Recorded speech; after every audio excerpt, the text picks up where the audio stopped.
কলকাতার কোলাহল থেকে খুব একটা বেশি দূরে নয়, নরেন্দ্রপুরেই লুকিয়ে আছে এক সবুজ স্বর্গ, চিন্তামণিকর বার্ড স্যাঞ্চুয়ারি।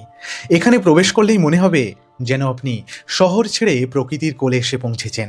অজস্র পাখির কলতান, রঙিন প্রজাপতি, বিরল ফার্ন ও অর্কিড, সব মিলিয়ে এক অপূর্ব জীববৈচিত্র্যের ভাণ্ডার।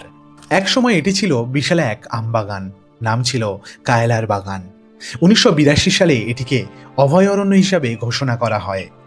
পরে 2005 সালে পশ্চিমবঙ্গ সরকার এটিকে অধিগ্রহণ করে সাধারণ মানুষের জন্য উন্মুক্ত করে দেয়। 8ই সেপ্টেম্বর 2004 এর নামকরণ করা হয় নরেন্দ্রপুর বন্যপ্রাণী অভয়ারণ্য। 21শে অক্টোবর 2005 এই অভয়ারণ্যের নামকরণ করা হয় বিখ্যাত ভাস্কর চিন্তামণিকরের নামে।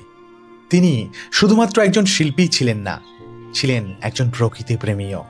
বছরের পর বছর ধরে তিনি এবং স্থানীয় মানুষজন এই বাগানটিকে অভয়ারণ্য হিসাবে স্বীকৃতি দেওয়ার জন্য সংগ্রাম করেছিলেন। 1915 সালে খড়গপুরে জন্মগ্রহণ করেন চিন্তামণিকর। শিল্পকলার প্রাথমিক শিক্ষা নেন অবনীন্দ্রনাথ ঠাকুরের প্রতিষ্ঠানে। এরপর তিনি পাড়ি দেন প্যারিসে। সেখানে তিনি আরও উচ্চতর প্রশিক্ষণ লাভ করেন। তার শিল্পজীবনের অন্যতম বড় সাফল্য আসে 1948 সালের অলিম্পিকে, যেখানে দ্য স্ট্যাগ নামক ভাস্কর্যের জন্য তিনি রৌপ্য পদক জয় করেন। কাঠ, পাথর, ধাতু ও টেরাকোটা সহ বিভিন্ন উপকরণের উপর কাজ করেছেন। তার বিখ্যাত ব্রোঞ্জ ভাস্কর্য জাস্টিস 1977 সালে নয়াদিল্লিতে সুপ্রিম কোর্টের সামনে বসানো হয়। সংসদের সেন্ট্রাল হলে সুভাষচন্দ্র বসুর যে চিত্রটি আছে সেটি তাঁরই আঁকা। তার ভাস্কর্যের মধ্যে বিশেষ উল্লেখযোগ্য কলকাতার আউটরাম ঘাটের কাছে 25শে জানুয়ারি 1976 সালে স্থাপিত বঙ্কিমচন্দ্রের মূর্তি। এছাড়াও তিনি অবনীন্দ্রনাথ ঠাকুর, মহাত্মা গান্ধী, রাজেন্দ্র প্রসাদ, স্যার মারিস ওয়্যার, ভগবান বুদ্ধের মূর্তি করেছেন।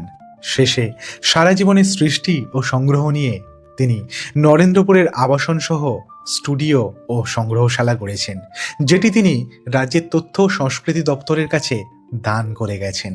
ভারত সরকার তাকে সম্মানিত করে পদ্মভূষণ পুরস্কারে এবং ফ্রান্স থেকে পান সর্বোচ্চ নাগরিক সম্মান।